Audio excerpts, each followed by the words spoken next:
आ गए हो कुछ बच्चे कि वो भी ज्वाइन करके सो गए हैं? Yes sir. आ गए हैं, चलें शुक्र है। मैं तो कल शायद वो भी सो गए हैं, ज्वाइन किया और सो गए हैं। तो फिर कल आपने पढ़ा नर्व न्यूरॉन से मुतल्लिक, कैसा उनका स्ट्रक्चर, फंक्शन, उनकी क्लासिफिकेशन? Yes sir. सर मेरा एक क्वेश्चन है। पहले जी बताएं, आप क्वेश्चन बताएं। सर आप वो माइक्रोग्लिया और मैक्रोग्लिया दोबारा समझा दें, समझ में नहीं आया। माइक्रोग्लाया, मैक्रोग्लाया और वो वाले कह रहे हो स्पोर्टिंग सेल जो हैं? जी सर। बेटा आपकी जो होता है ना ब्रेन, उसमें न्यूरॉन्स भी हैं, ठीक है। न्यूरॉन्स तो स्ट्रक्चर और functional unit of nervous system है ना, और इनका फंक्शन भी आपको बता दिया कि transmission of information, storage of information, monitoring the internal and external environment, और यहाँ पे एक्शन पोटेंशियल प्रोड्यूस ये कर सकते हैं। लेकिन कुछ सेल ऐसे हैं जो कि आपके सपोर्टिंग सेल्स हैं, ठीक है, जिनको ग्लायल सेल्स कहते हैं।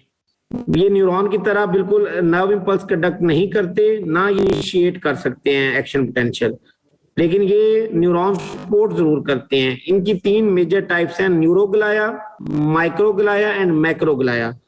न्यूरोग्लाया जो होते हैं ये ओनली सपोर्टिंग सेल्स हैं, और उनको फिजिकली, मेटाबॉलिकली एंड फंक्शनली ये आपके न्यूरॉन्स को सपोर्ट देते हैं। जो माइक्रोग्लाया हैं वो आपके बेसिकली मैक्रोफेजेस हैं, ब्रेन के मैक्रोफेजेस हैं, जो आपके ब्रेन के अंदर, खुदा ना करे किसी के ब्रेन के अंदर कोई इन्फेक्शन है, कोई डिब्रेस है, तो उसको ये फेगोसाइटोसिस करते हैं। जैसे कि आपके मैक्रोफेजेस का फंक्शन है, सेम का फंक्शन है ऊपर, ठीक है। इनको ब्रेन के मैक्रोफेज भी कहते हैं। और जो मैक्रोग्लाया हैं वो बेसिकली हमारी माइलिन शीथ बनाते हैं। मैक्रोग्लाया फर्दर 3 टाइप्स के हैं, ओलिगोडेंड्रोसाइट्स, श्वान सेल्स और एस्ट्रोसाइट्स। इनमें जो ओलिगोडेंड्रोसाइट्स और श्वान सेल्स हैं ये बेसिकली माइलिन शीथ की फॉर्मेशन करते हैं। ओलिगोडेंड्रोसाइट्स उन नर्व फाइबर या उन एक्सोन के अराउंड माइलिन शीथ बनाते हैं जो कि सीएनएस के अंदर है। और जो पेरिफेरल नर्वस सिस्टम के अंदर आपके न्यूरॉन्स हैं, ये यानी कि एक्सोन्स हैं, उनके अराउंड माइलिन शीथ बनाते हैं, वो श्वान सेल्स हैं, ठीक है जी। और श्वान सेल्स हैं ये रीजनरेट भी जल्दी होते हैं एज कंपेयर टू ओलिगोडेंड्रोसाइट्स। यही बताया था। कुछ क्लियर हुआ? जी सर। क्या रोल नंबर है आपका?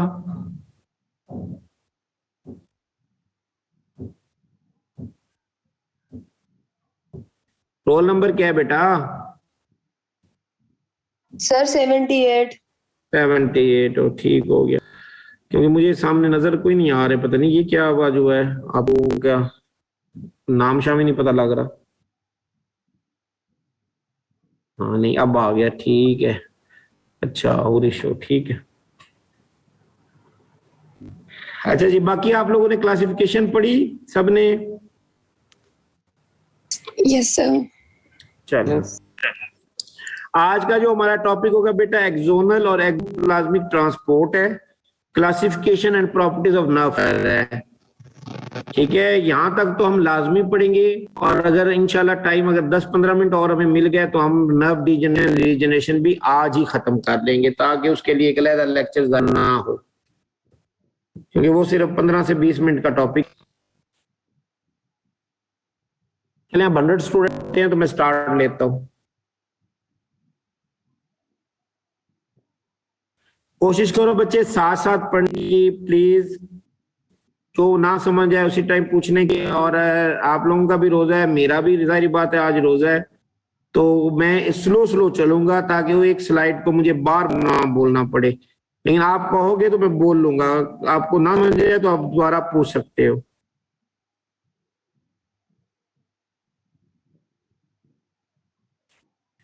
जी कोई क्वेश्चन आंसर सेशन उतनी देर तक कर लेते हैं कि एंड पे करूं? क्वेश्चन आंसर एंड पे करेंगे। कुछ स्टूडेंट है इस वजह से भी लेट ज्वाइन करते हैं कि जो है ना हम क्वेश्चन आंसर से बच जाएं। जब मेरा लेक्चर खत्म हुआ 11 बजे, आज मेरा जी लेक्चर खत्म हो जाएगा बच्चों, 11:15 फिर डॉक्टर फहीम को ज्वाइन करेंगे, 11:15 से 12:15 वो ज्वाइन करेंगे।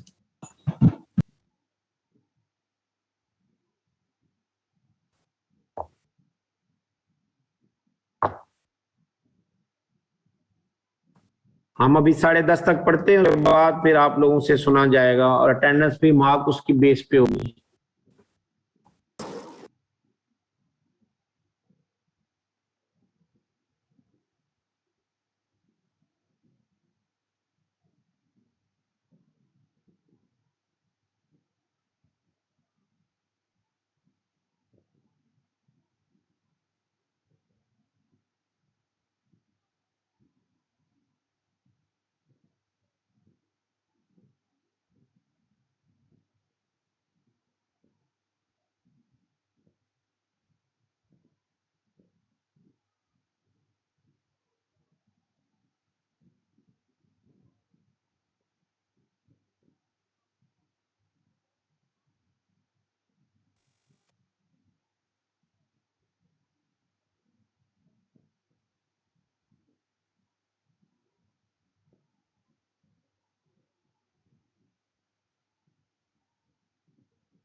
रोल नंबर 144 है, 144 Noor Malik.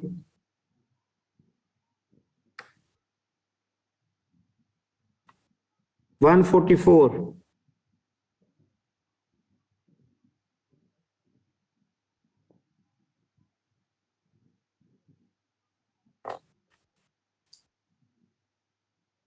One 150 Qasim Bashir. 150 roll number है, प्रेजेंट है कि नहीं है?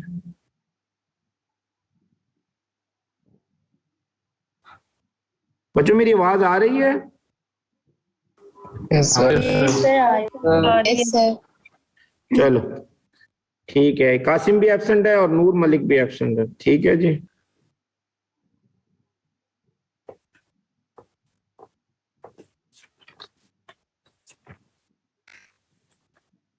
और 145 Syed Hussain Ali Shah. Sir yes sir. Hussain, ठीक हो गया जी। पढ़ा बच्चे, कल पढ़ाया था? सर थोड़ा सा पढ़ा था, इतना एग्जैक्ट अभी याद नहीं होगा। याद नहीं होगा तो बेटा याद करने की खातिर हो ना, ऐसे तो ना पढ़ो कि कोई या फिर स्टोरी बना के पढ़ लो फिर भी याद रह जाएगा। इस तरह पढ़ने का क्या फायदा। चले सुनूंगा तो मैं लेक्चर के बाद। अब स्टूडेंट आए हैं 110। थैंक यू बेटा, ठीक है। कल आप लोगों ने जो पढ़ा पहले उसकी मैं आपको समरी बता दूंगा। कल हम क्या पढ़ा, अपने अपने माइक आप प्लीज आप बंद रखिएगा।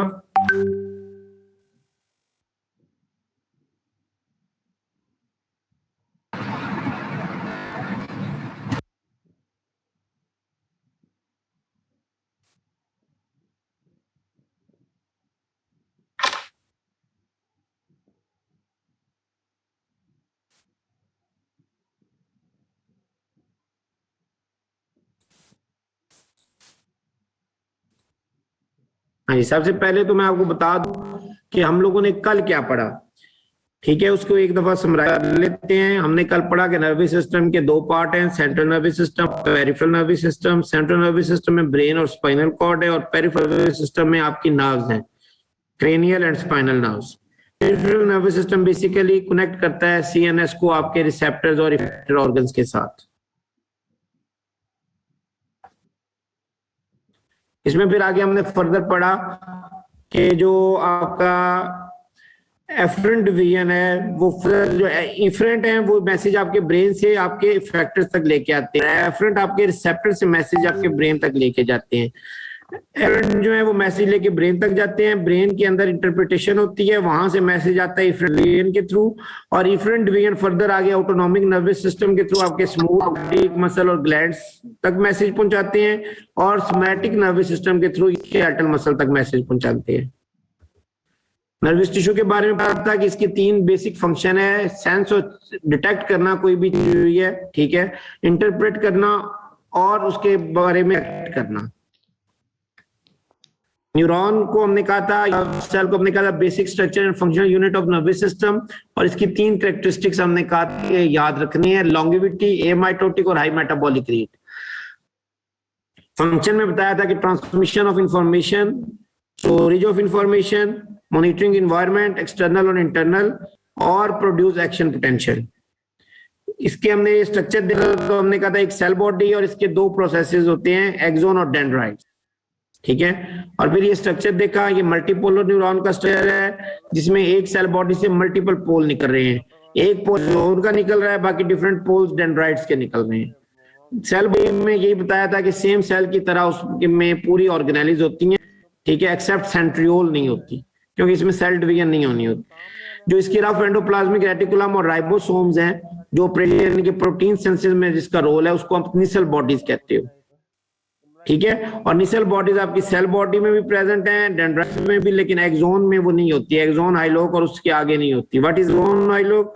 जहां से आपका एक्सोन सेल बॉडी से स्टार्ट हो रहा है, इनिशियल सेगमेंट ऑफ एक्सोन, जहां पे एक्शन पोटेंशियल ट्रिगर होता है, इसको ट्रिगर भी कहते हैं, ठीक है। कुछ आपके नर्व फाइबर जो एक्सोन होते हैं वो माइलिनेटेड होते हैं, कुछ अनमाइलिनेटेड होते हैं। जो myelinated nerve fibre peripheral nervous system में वो श्वान सेल से बने हुए होते हैं, और सेंट्रल नर्वस सिस्टम में वो ओलिगोडेंड्रोसाइट से बने हुए होते हैं, ठीक है जी। ये आपने जोन के हिसाब से न्यूरॉन मैंने बताया कि एक इनपुट जोन होता है जहां मैसेज आ रहा होता है, जो मोस्टली डेंड्राइट्स होता है, डेंड्राइटिक स्पाइन और सेल बॉडी, और एक ट्रिगर जोन होता है जहां पे पोटेंशियल ने ट्रेवल करना होता है, और एक कंडक्टिंग जोन है पूरा एक्सोन का जो पाथवे है, और एंड पे जो एक्सोन टर्मिनल है या एक्सोन बटन्स हैं वो आउटपुट जोन कहते हैं। सेल बॉडी के बारे में बताया था कि इसमें सब कुछ है, रफ एंडोप्लाज्मिक रेटिकुलम है, राइबोसोम जो कि प्रोटीन सेंसिस करते हैं और इनको निसल बॉडीज कहते हैं, ठीक है। ये एक्सोन हाइलोक में नहीं होते, बाकी इसमें न्यूरोफिलामेंट्स होते हैं, माइक्रोट्यूब्यूल होते हैं, ठीक है, लाइपोफ्यूजन पिगमेंट्स होते हैं। सेल बॉडीज जो आपकी सीएनएस में उनको न्यूक्लियाई कहते हैं, जो आपके नर्वस सिस्टम में है उनको आप गैंग्लिया कहते हो। डेंड्राइट्स के बारे में बताया था, शॉर्ट, हाईली ब्रांच्ड और अनमाइलिनेटेड होते हैं ये, ठीक है। ये कंडक्ट करते हैं impulse towards the cell body, यानी कि ये हमेशा इनपुट जोन, ठीक है। जहां पे ये अगले उस न्यूरॉन से जुड़े हुए होते हैं वो एरिया को डेंड्राइटिक स्पाइन कहते हैं, जहां पे डेंड्राइट खत्म हो रहे हैं।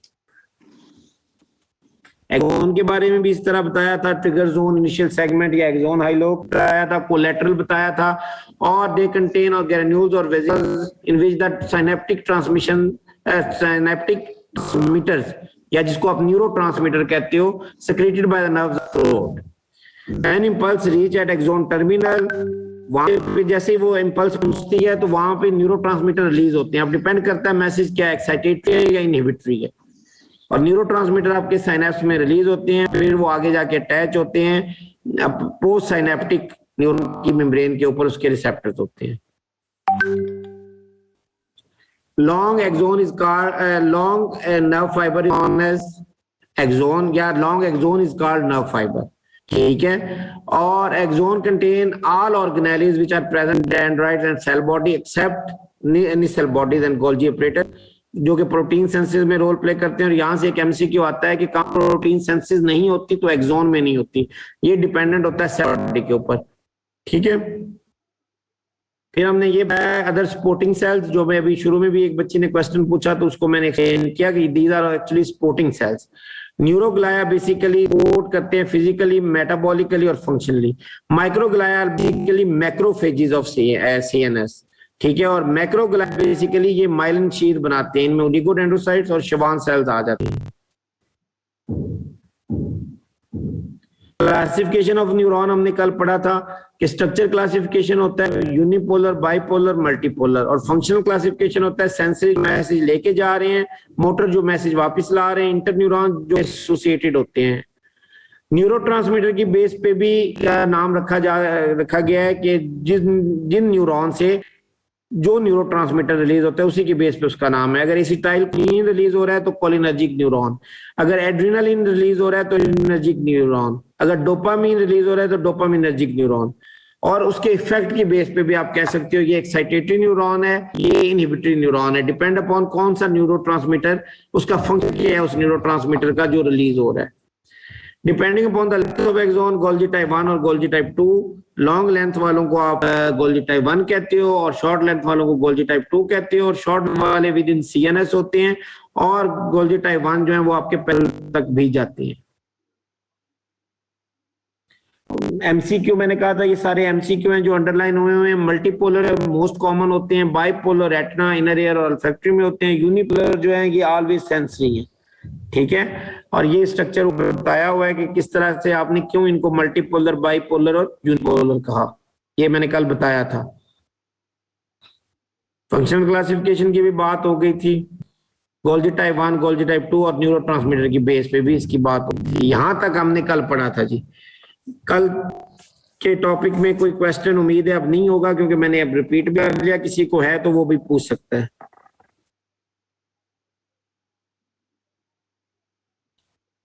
फिर हम आज लेक्चर स्टार्ट करेंगे। आज का लेक्चर बेसिकली है बेटा एक्सोन ट्रांसपोर्ट या एक्सोप्लाज्मिक ट्रांसपोर्ट, ठीक है। एक्सोनल ट्रांसपोर्ट कहते हैं, transport along the axon is known as axonal transport, ठीक है।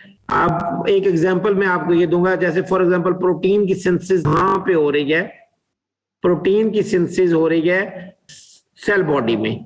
अब प्रोटीन जो जाएंगी एक्सोन में वो थ्रू एक्सोनल ट्रांसपोर्ट ही जाएंगी, ठीक है। तो ये एक एग्जांपल है, इसको एक्सोप्लाज्मिक फ्लो भी कहते हैं, एक्सोप्लाज्मिक ट्रांसपोर्ट भी कहते हैं, एक्सोनल ट्रांसपोर्ट भी कहते हैं। The apparatus for protein synthesis is located in the cell body with transport of protein and polypeptide to the axonal end by exoplasmic flow। ये एक एग्जांपल बताई गई और ये डेफिनेशन है, transport along the axon is known as axonal transport. इसकी दो types हैं, एंटीग्रेड और रिट्रोग्रेड। एंटीग्रेड ट्रांसपोर्ट और रिट्रोग्रेड ट्रांसपोर्ट, या इसको और दो और तरह से भी क्लासिफाई कर सकते हो आप, स्लो एक्सोनल और फास्ट एक्सोनल।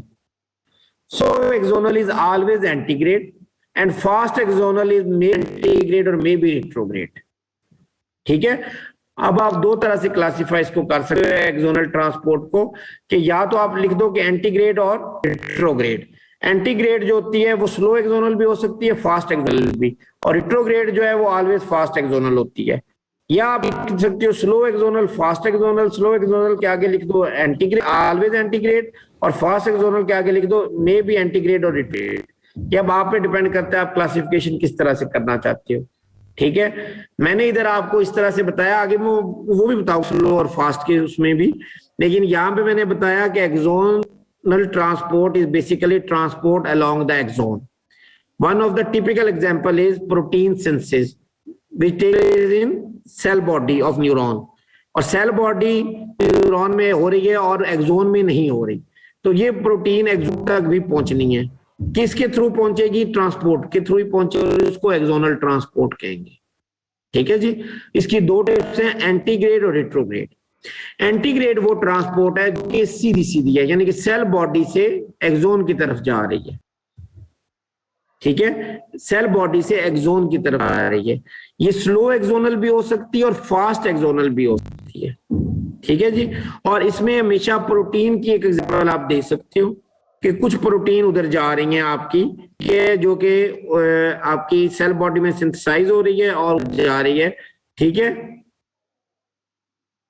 एक्सोन में। दूसरी आपकी retrograde. Retrograde always fast axonal, और इसकी एग्जांपल आती है डिजीजेस। डिजीज या हमेशा स्प्रेड होती हैं आपकी रिट्रोग्रेड ट्रांसपोर्ट से। ठीक है, उल्टी ट्रांसपोर्ट, रिट्रोग्रेड ट्रांसपोर्ट, यानी एक्सोन से सेल बॉडी की तरफ चीजें जा रही हैं। ठीक है, अब मूव कर रही हैं ऑर्गेनेलिस तो एंटीग्रेड ट्रांसपोर्ट के थ्रू भी मूव कर रही हैं, रिट्रोग्रेड के कर रही हैं। ठीक है, प्रोटीन भी दोनों ट्रांसपोर्ट के थ्रू मूव कर सकती हैं। ठीक है, लेकिन जो आपकी डिजीज है वो जस्ट रिट्रोग्रेड ट्रांसपोर्ट से मूव करती हैं, एक्सोन से सेल बॉडी की तरफ जाती हैं और उस पर डैमेज करती हैं। टेटनस की एग्जांपल आ जाती है, पोलियो आ जाता है वायरस। ठीक, अब हम इसको आगे इसकी डिटेल पढ़ते हैं।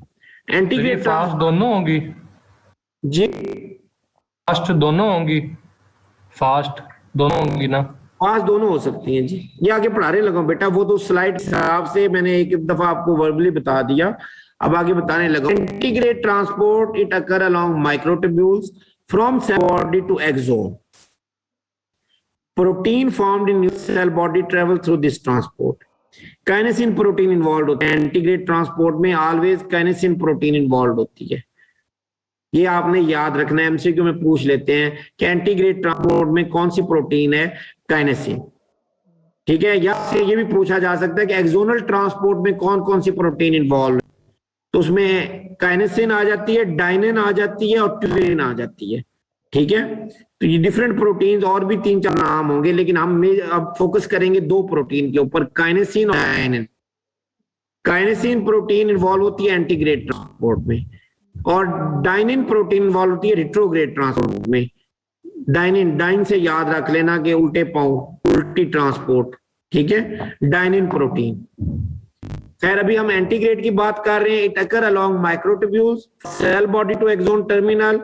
Protein formed in neural cell body travel through this transport.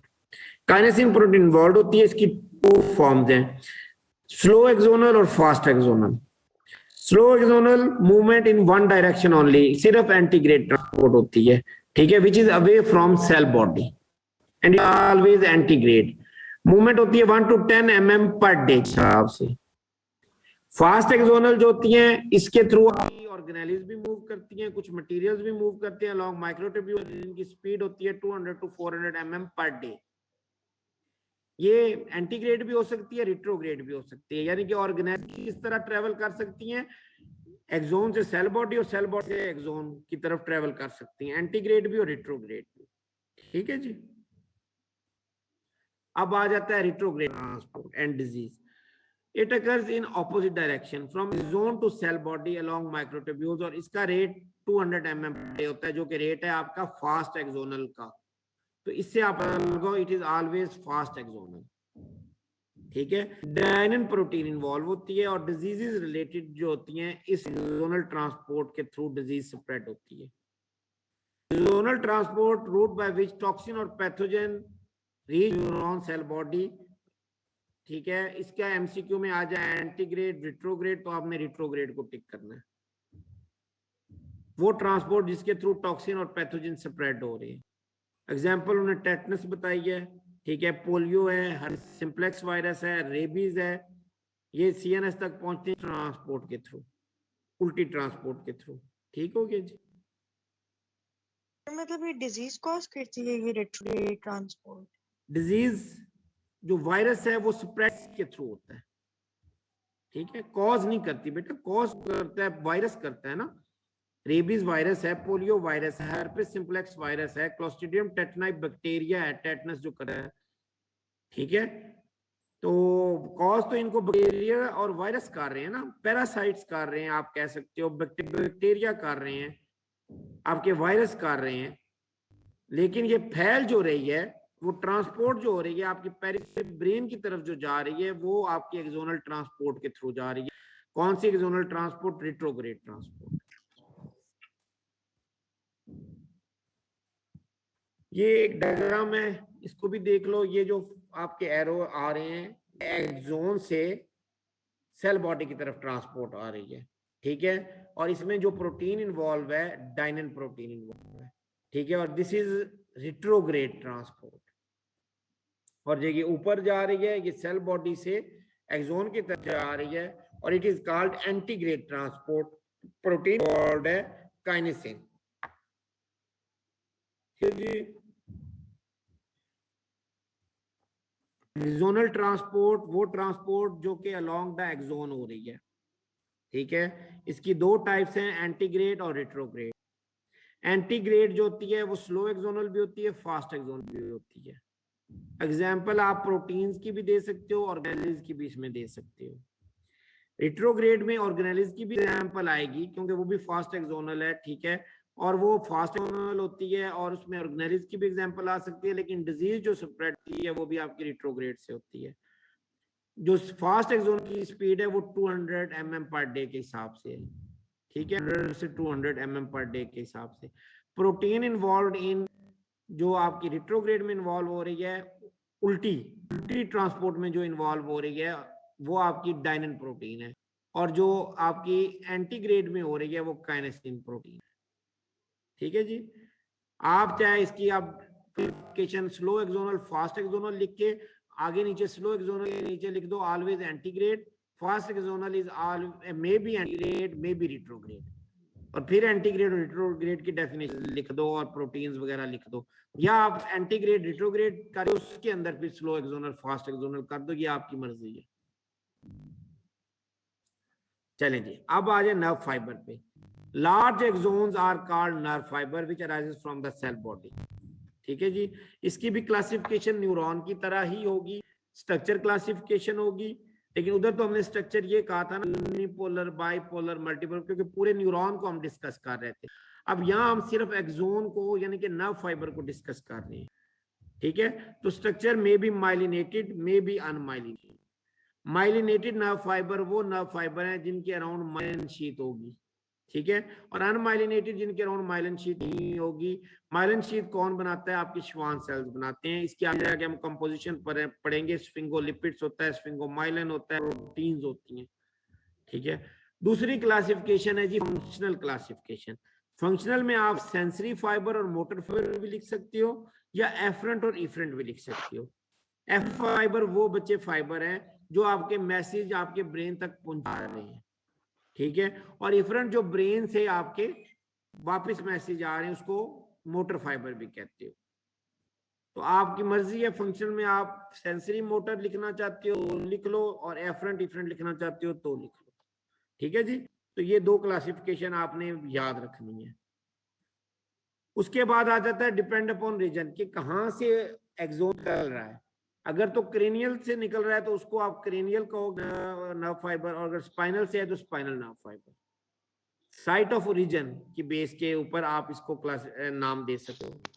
चौथा है डिपेंडिंग अपॉन न्यूरोट्रांसमीटर, जैसे वहां पे भी न्यूरोट्रांसमीटर की बेस पे आपने cholinergic neuron, adrenergic neuron, dopaminergic neuron कहा था।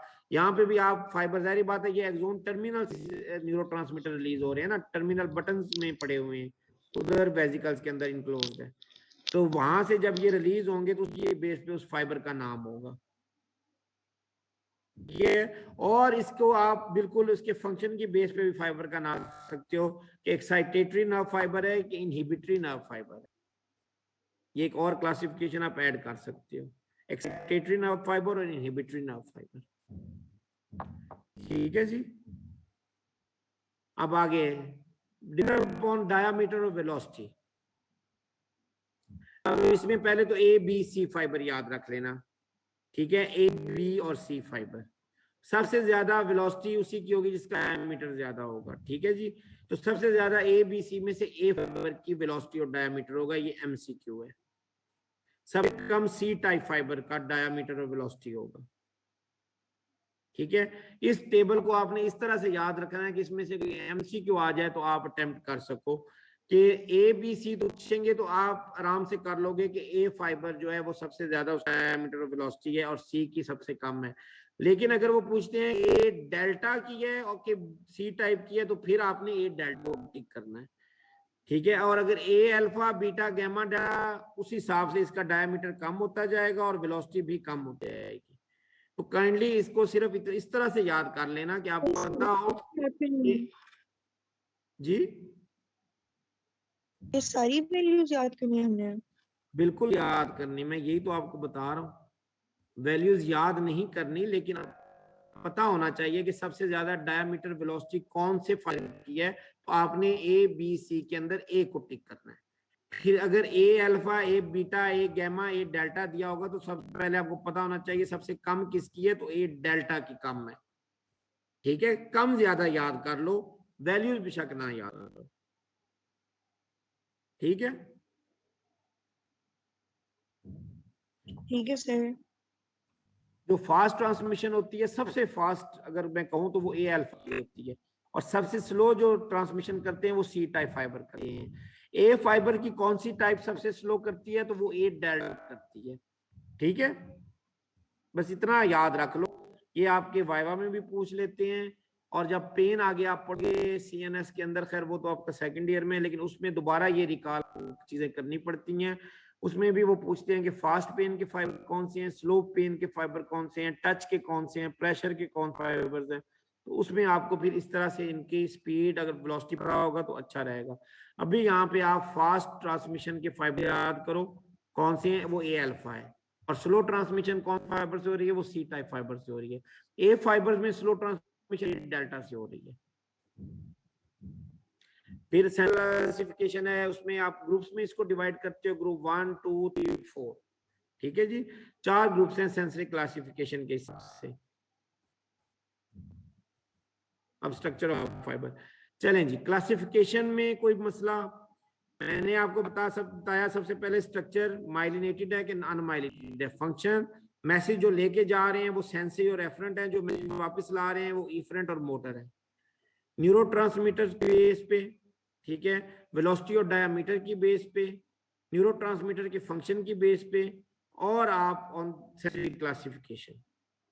अब structure of nerve fibre, structure of nerve fibre में सबसे पहले देखें तो नर्व इज इनक्लोज्ड इन एपिन्यूरम। ठीक है, ये पूरी नर्व है आपकी, और उसको एपिन्यूरम ने इनक्लोज किया हुआ है। ये जो आपका ब्लू कलर में है ये एपिन्यूरम है।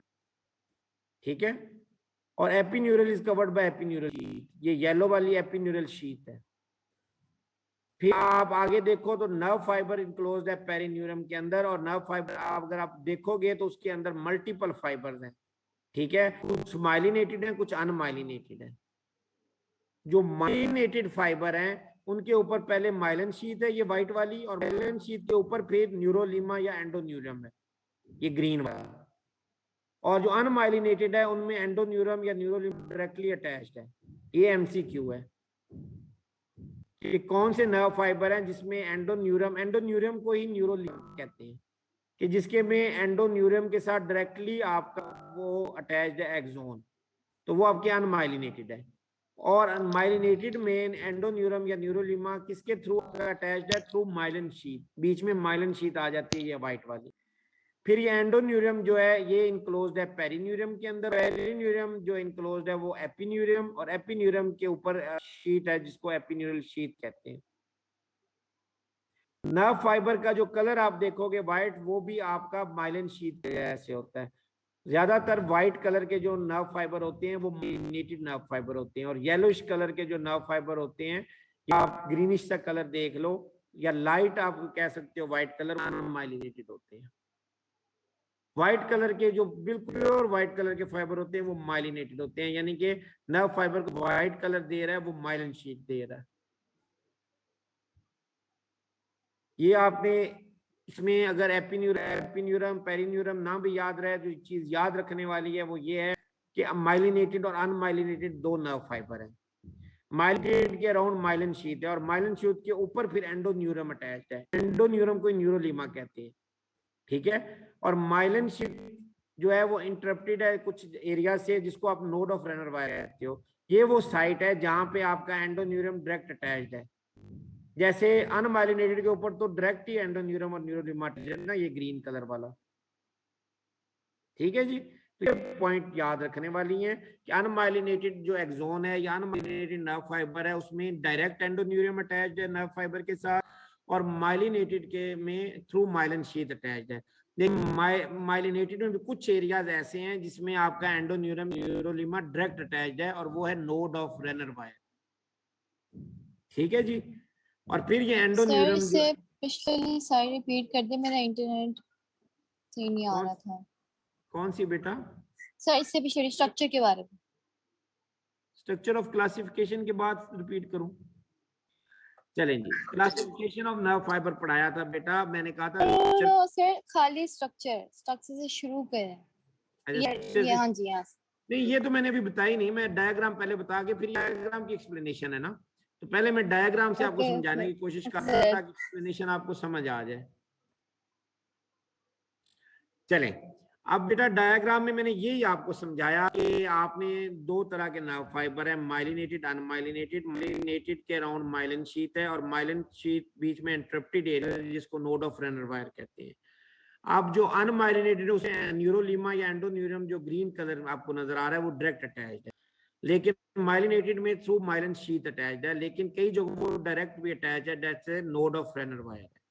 एंडोन्यूरम जो है वो इनक्लोज्ड है आपका पर्पल कलर में पेरिन्यूरम के अंदर, पेरिन्यूरम इनक्लोज्ड है एपिन्यूरम के अंदर, और एपिन्यूरम के ऊपर एक शीथ है जिसको एपिन्यूरल शीथ कहते हैं।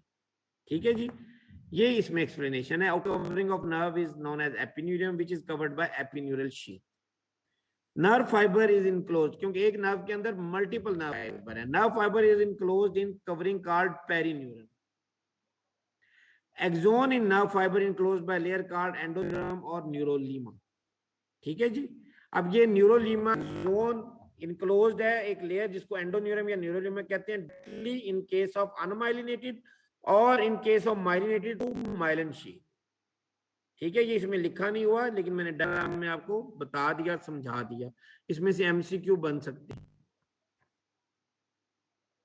स्ट्रक्चर की समझ आई? अब आगे चलते हैं, नॉन माइलिनेटेड और माइलिनेटेड नर्व फाइबर। ठीक है, non myelinated nerve fibre axis cylinder of nerve is covered by membrane neurolemma, यानी कि इसमें कोई माइलिन शीथ नहीं है। न्यूरोलीमा या आपकी जो एंडोन्यूरम है वो डायरेक्टली अटैच्ड है, और myelinated is covered bye thick sheath जिसको आप माइलिन शीथ कहते हो, व्हिच इज कवर्ड बाय न्यूरोलीमा। ठीक है, ये बात मैंने आपको बताई। Formation of myelin sheath, Schwann cells called sphingomyelin contain sphingomyelin which form myelin sheath. Schwann cells rotate around the axis around the axon. Initially it is loosely attached but later it is tight, यानी कि एक धागा जैसे कि घूमना शुरू करते हैं तो शुरू में वो लूज होता है, जब उसके ऊपर वो आप ऐड करते जाते हैं लेयर्स तो वो टाइट हो जाता है। ठीक है, और ये लेयर्स एक्सोन को इनक्लोज कर देती है।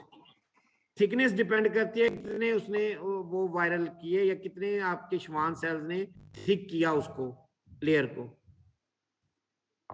दोबारा माइलिन शीथ जो है not continuous, absent at regular interval. जहां पे एब्सेंट है उसको नोड ऑफ रेनर वायर कहते हैं। Neurolemma is in contact with axolemma directly. Internode nerve fibre between two node is known as internode. ठीक है, फॉर एग्जांपल ये इंटरनोड है, नर्व फाइबर का वो एरिया जो दो नोड के बीच में, उसको इंटरनोड कहते हैं, और इस नोड को नोड ऑफ रेनर वायर कहते हैं। वो एरिया जो नोड ऑफ रेनर वायर, दो नोड ऑफ रेनर वायर के बीच में है, वो इंटरनोड कहलाता है। ठीक है जी, व्हाइट कलर की नर्व फाइबर को माइलिन शीथ दे रही है। It is form by lipids जिसमें कोलेस्ट्रॉल, लेसिथिन, स्फिंगोमाइलिन आ जाता है और प्रोटीन लेयर्स आ जाती है। ये कंपोजिशन है आपकी माइलिन शीथ की, और माइलिन शीथ की जो मेन सेल्स हैं वो श्वान सेल्स हैं। ठीक है, in peripheral nervous system, in central nervous system oligodendrocytes हैं। ठीक है, ये बात याद रखना। फिर ये डिफरेंस है जी माइलिनेटेड नर्व फाइबर और अनमाइलिनेटेड का। माइलिनेटेड नर्व फाइबर वो हैं जिनके अराउंड माइलिन शीथ है, श्वान सेल्स हैं जो कि माइलिन शीथ बना रहे हैं। अनमाइलिनेटेड वो हैं जिनको श्वान सेल्स ने रैप नहीं किया हुआ, और जाहिर बात है अगर वो रैप नहीं किया हुआ तो वो माइलिन शीथ की फॉर्मेशन के अराउंड नहीं होगी। दूसरा ये है माइलिनेटेड नर्व फाइबर में फास्ट कंडक्शन होती है, which is called saltatory conduction from one node to next node. Unmyelinated nerve fibre में कॉन्टिन्यूस कंडक्शन होती है, कॉन्टिन्यूस कंडक्शन होती है, और ये फास्ट नहीं होती, स्लो होती है as compare to myelinated. Myelinated nerve fibers special type of cell wrapped around them called Schwann cells. In case of unmyelinated nerves, ठीक है, Schwann cells are absent. Schwann cells increase speed at which impulse travel along a zone, ठीक है, thus making myelinated nerve much faster at transmitting information. और ये जो transmission होती है वो साल्टेटरी कंडक्शन कहते हैं। Schwann cells are absent, so unmyelinated nerve slow at transmitting information. Unmyelinated nerve जो है वो ट्रांसमिशन को इंफॉर्मेशन की ट्रांसमिशन के लिए स्लो होते हैं, क्योंकि ये कॉन्टिन्यूस होते हैं, इनमें सेकेंडरी कंडक्शन नहीं होती। ये पॉइंट आप अपने फॉर्म में भी लिख सकते हो, मेरे से बेहतर बल्कि जो मैं आपको बता रहा हूं। प्लीज इसके 3-4 बांध सकते हैं। माइलिनेटेड अनमाइलिनेटेड नर्व फाइबर, सबसे पहला पॉइंट है कि माइलिनेटेड नर्व फाइबर के अराउंड माइलिन शीथ है, अनमाइलिनेटेड के अराउंड माइलिन नहीं है। दूसरा पॉइंट, इसमें श्वान सेल्स प्रेजेंट होते हैं जो कि माइलिन शीथ बना रहे हैं, उसमें श्वान सेल्स एब्सेंट होंगे जो कि माइलिन शीथ में बनती। 2 पॉइंट तो ये हो गए। तीसरी पॉइंट ये है कि साल्टेटरी कंडक्शन है, इसमें साल्टेटरी नहीं है, कॉन्टिन्यूस कंडक्शन है। चौथा पॉइंट, इसमें कंडक्शन जाहिर बात है साल्टेटरी तो वो फास्टर है, इसमें कंडक्शन लेस फास्टर है या स्लो है एज कंपेयर टू माइलिनेटेड। तो ये आप इनको 4 पॉइंट्स बना सकते हो, ठीक है। अगर 2 नंबर में डिफरेंस आ जाता है तो 4 पॉइंट लिख सकते हो। पहला पॉइंट माइलिन शीथ का, दूसरा श्वान सेल का, तीसरा साल्टेटरी और कॉन्टिन्यूस कंडक्शन वाला, चौथा स्लो और फास्ट कंडक्शन वाला। ये पॉइंट ऐड कर लेना please. Functions of myelin sheath, दोबारा faster conduction which is saltatory और जंपिंग मैनर्स में कंडक्शन होती है from one node to next node, और ये इंसुलेशन भी प्रोवाइड करती है, ठीक है, प्रोटेक्शन प्रोवाइड करती है myelin sheath. Saltated conduction is basically conduction of action potential from one node to next node in myelinated nerve fiber. ये डेफिनेशन है साल्टेटरी कंडक्शन की, और ये UQ है, define and draw saltatory conduction. Define में आपने ये लिखना है, conduction of action potential from node to node in myelinated nerve fibre is called saltatory conduction. और ड्रॉ में आपने ये ड्रॉ कर देनी है, और एक आगे भी आएगी, मैं आपको वो भी दिखा देता हूँ, ये भी आप ड्रा कर सकते हो कि माइलिनेटेड नर्व फाइबर, ये श्वान सेल्स दिख रहे हैं, ये बीच में नोड ऑफ रेनरवायर है, ठीक है, ये माइलिन शीथ है, और ये जो है आपकी जो जंपिंग मैनर्स में हो रही है ये आपकी साल्टेटरी कंडक्शन है। ये भी डायग्राम आप बना सकते हो, या जो मैं आपको ये बता रहा हूँ ये भी बना सकते हो।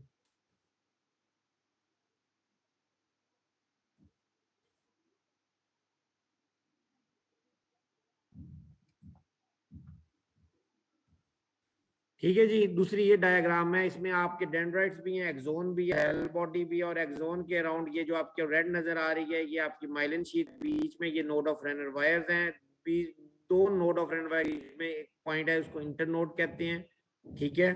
और ये आपकी साल्टेटरी कंडक्शन दिखाई गई है। पहला पॉइंट है depolarisation at node of Ranvier, electric current between 2 nodes भी फ्लो करेगा, और ये जब नोड भी उसके ऊपर होगा तो ये और फास्ट हो जाएगी, ठीक है। Potential reduced as next node initiating an other action potential।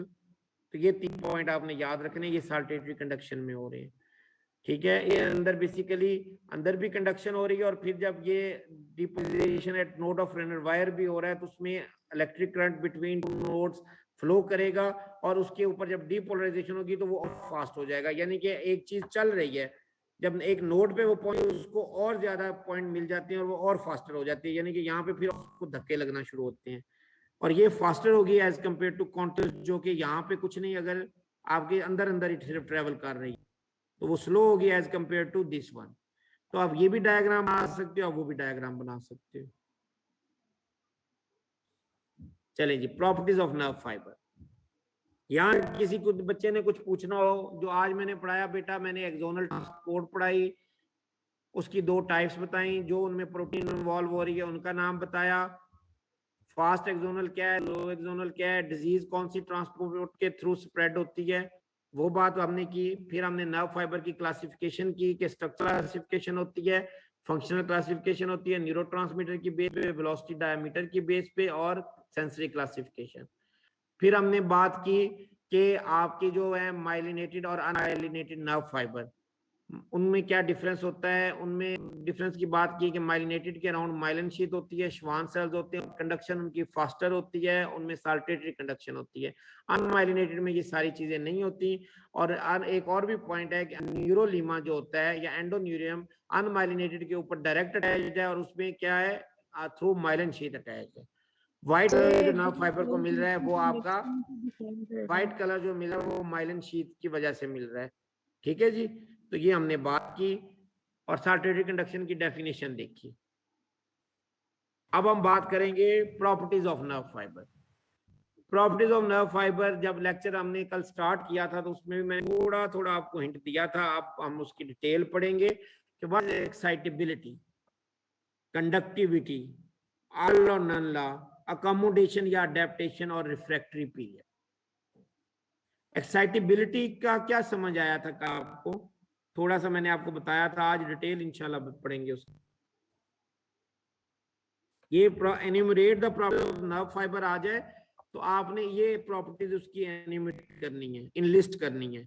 Excitability, conductivity, all or none law, refractory period और अकोमोडेशन या adaptation.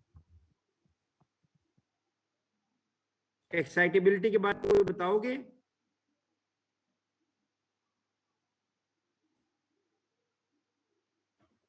Initiation of action potential. बेटा, when a threshold stimulus is applied, nerve become excitable, nerve excite होना शुरू हो जाएगा जब threshold stimulus apply करोगे। What is threshold stimulus? वो स्टिमुलस जिसपे एक नर्व फाइबर ने एक्साइट होना होता है, ठीक है जी, उसको आप एक्साइटेबिलिटी कहते हो, और उस स्टिमुलस को आप थ्रेशोल्ड स्टिमुलस कहते हो। अगर आप कम वोल्टेज या कम करंट दे रहे हो तो वो सब थ्रेशोल्ड स्टिमुलस कहलाएगा। अगर आप ज्यादा वोल्टेज और ज्यादा करंट दे रहे हो तो वो सुप्रा थ्रेशोल्ड स्टिमुलस कहलाएगा, ठीक है जी।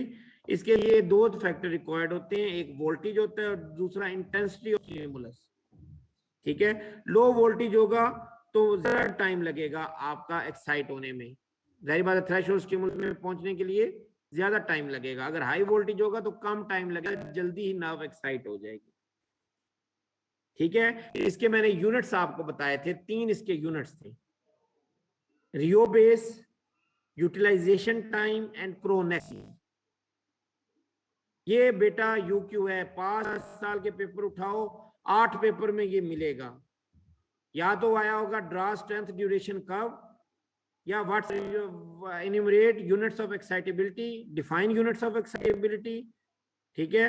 इस तरह से ये कई पेपर में आपको नजर आएगा, या enumerate properties of nerve fibre and define units of excitability. In list में आपने ये सारा इन लिस्ट देना है, एक्साइटेबिलिटी के यूनिट्स आपने डिफाइन करनी है। तो यूनिट में सबसे पहला है रियो बेस। रियो बेस कहते हैं वो वोल्टेज और करंट जिस पे नर्व फाइबर ने एक्साइट होना है।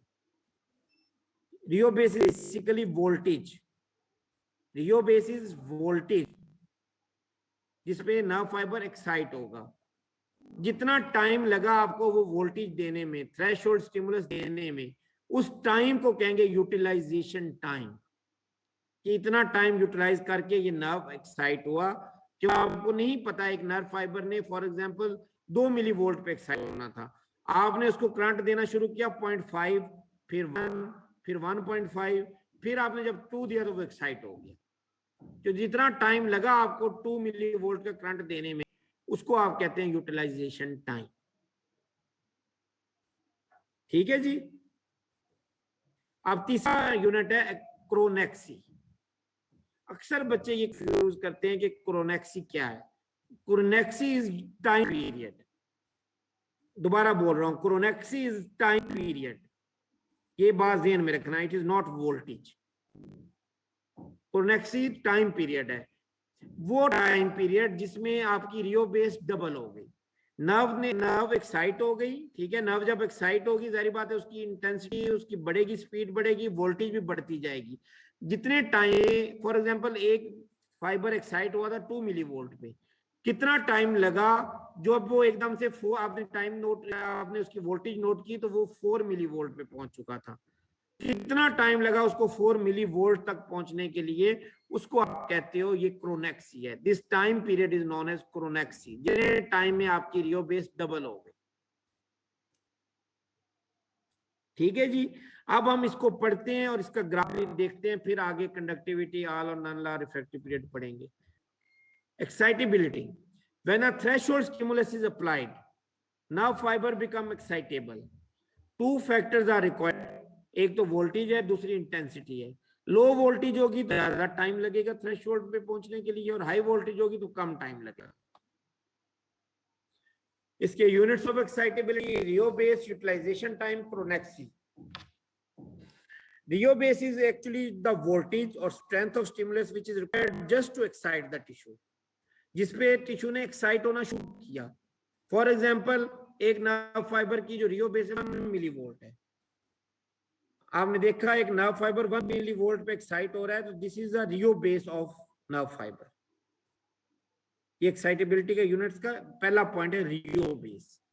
और जितना टाइम लगा उसको रियो बेस में पहुंचने के लिए, आपने जाहिर बात है 1 मिली वोल्ट एकदम से तो नहीं दे देना ना, करंट स्लो शुरू करोगे, 0.5 से शुरू करोगे, 0.5 दिया, फिर आपने 0.75, फिर 1 दिया, या 0.5 के बाद डायरेक्ट 1 दे दिया, तो जितना टाइम लगा, ठीक है, उसको रियो बेस में पहुंचने के लिए, उसको एक्साइट होने के लिए, उसको यूटिलाइजेशन टाइम।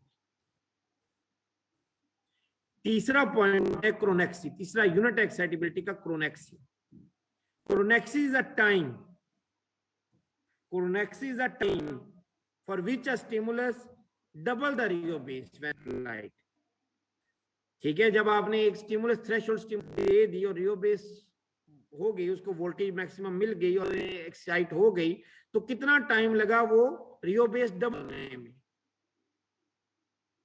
उस टाइम को क्रोनेक्सी कहेंगे। फॉर एग्जांपल अगर 1 मिली वोल्ट पे नर्व एक्साइट होना शुरू हुई, तो आपने कुछ टाइम बाद करंट देखा, ठीक है, तो वो 2 मिली वोल्ट हो गया, वो जितने टाइम में 2 मिली वोल्ट हो गया, उसको आप कहोगे ये टाइम जो है वो क्रोनेक्सी है।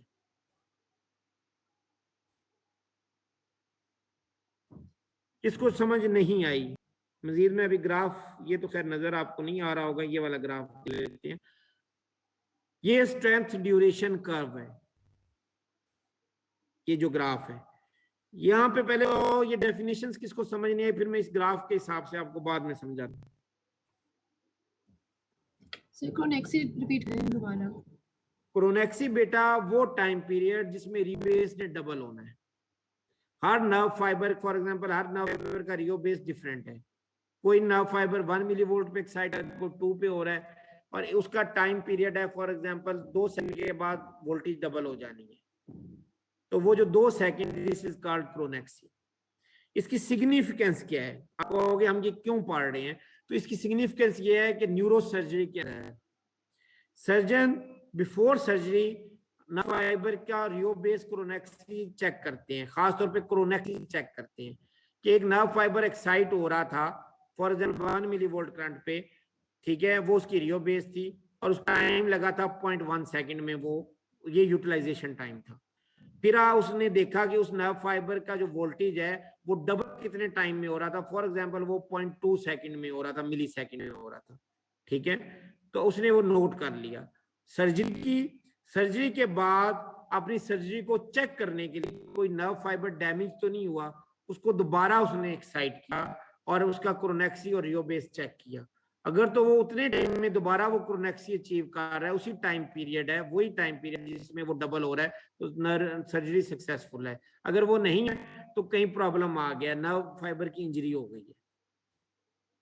ठीक है जी, ये इसकी सिग्निफिकेंस है। अब इस ग्राफ को जरा देखो, मजीद आपको क्लियर समझ आएगी।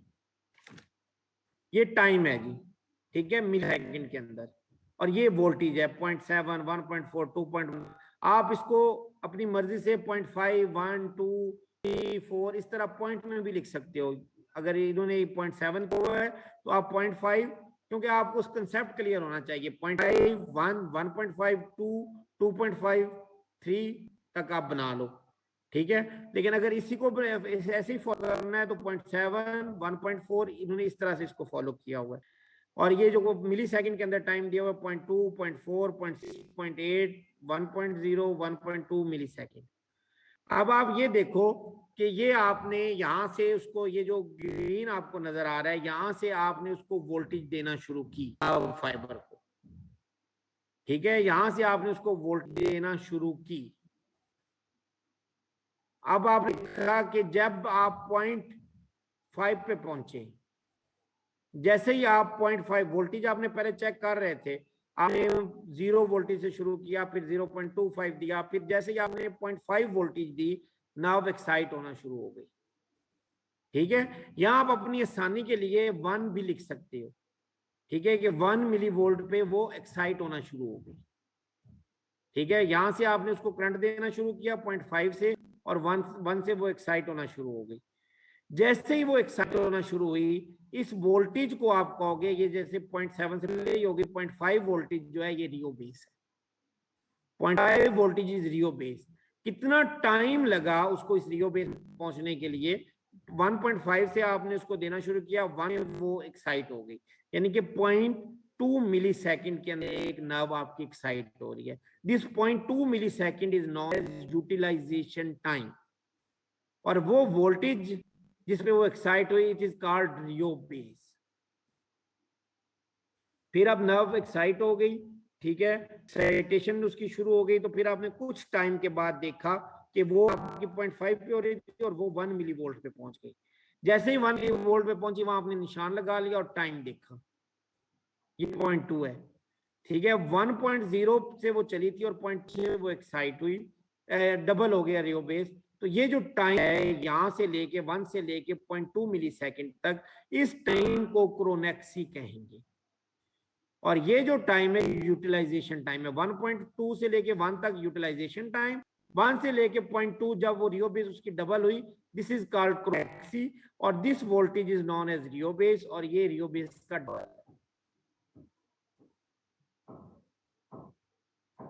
किसी को समझ आई है? ये मैं पूछूंगा, ये नहीं पूछूंगा इसको समझ आ गई। किसी को समझ आई है कि किसी को नहीं आई? जिसको समझ आई है, जिसको समझ आई है वो प्लीज इस ग्राफ को एक्सप्लेन करे, शायद मैं उसमें करेक्शन करूंगा।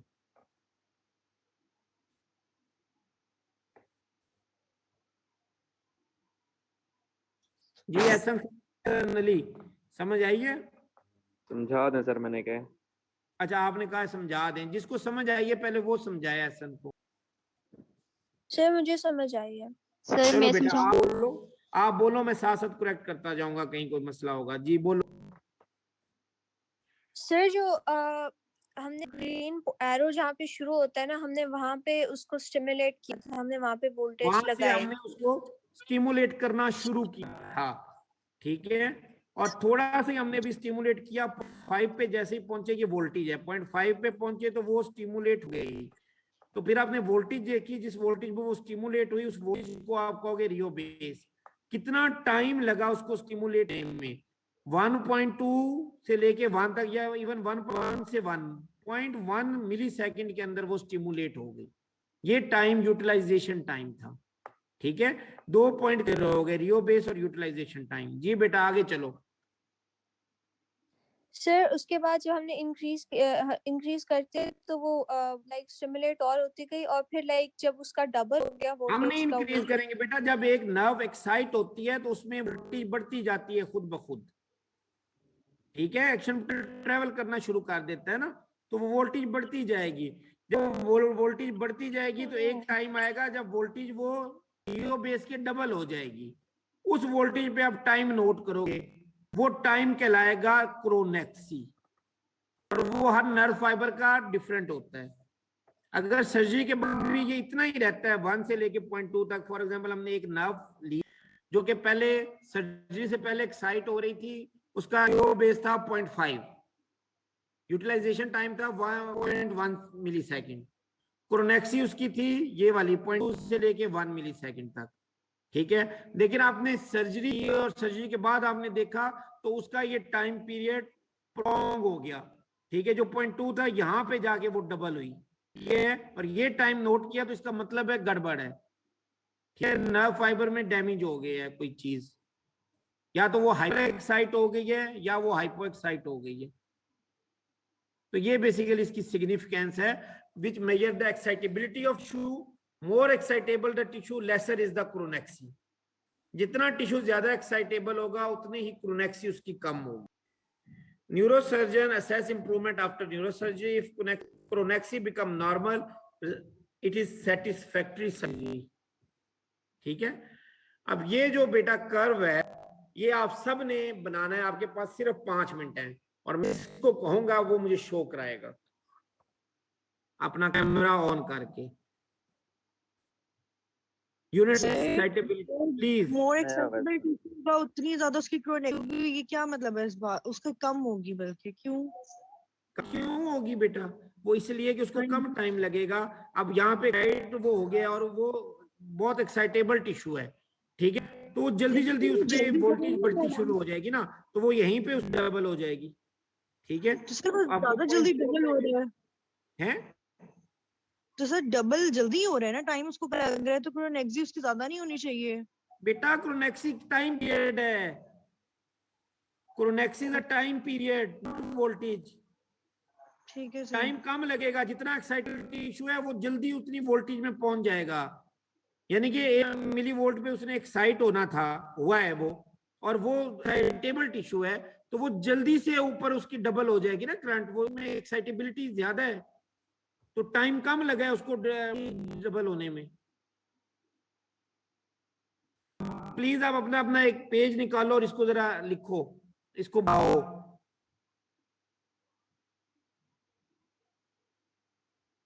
फिर हम कंडक्टिविटी करते हैं, पहले ये बनाओ, फटाफट करो। सर वो स्लाइड तो खोल दें। जबानी बताओ बना, चलो देख के भी बना लो, कोई बात नहीं।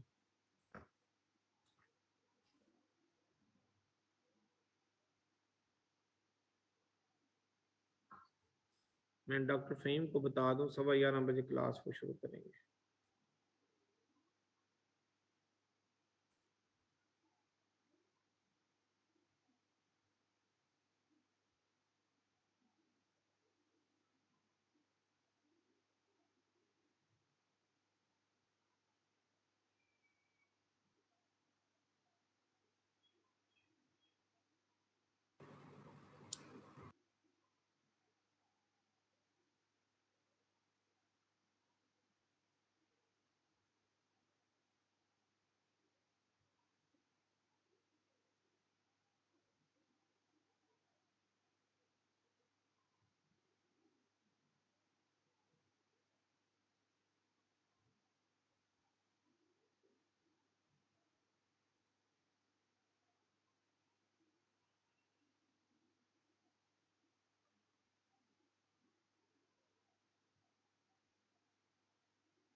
हाँ जी बच्चों, बना ली तुम लोगों ने? जी सर। चलिए जी सर, बन गया सर। हाँ सर बन रहा है भी। चलो बच्चे, मेरा मकसद यही था कि दफा आप प्रैक्टिस इसको करो, ठीक है, क्योंकि ये प्रैक्टिस से ये, और ये ग्राफ इंपॉर्टेंट है, मैं बार बार कह रहा हूं आपको। अच्छा, अब उम्मीद है कि रियो बेस क्रोनेक्सी यूटिलाइजेशन टाइम इसकी आपको समझ आ गई होगी।